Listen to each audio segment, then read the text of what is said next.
А Каягил за най-големият, за Дон Карлос.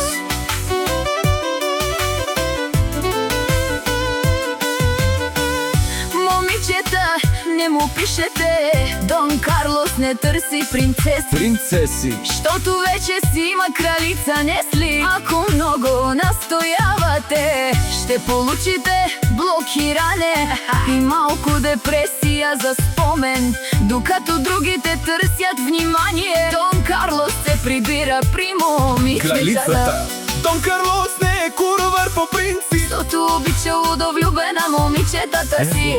но ако се наложи, Несли ще му даде позволение за 2 дена филми и ще ви спре банкомата.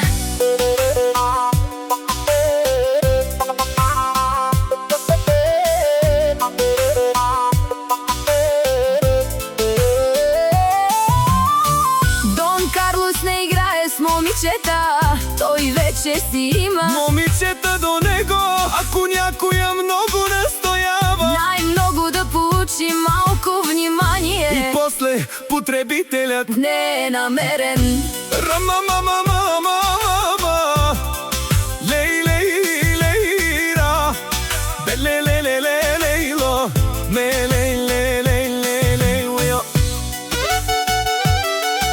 Дон Карлос е играч, а то е последното ниво.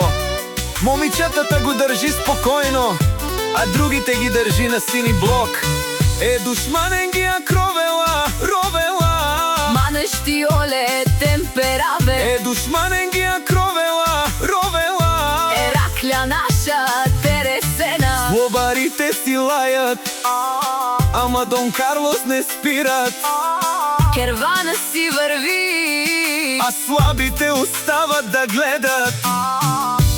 Дон Карлос не е курвар по принцип, защото обича удовлюбено момичетата много.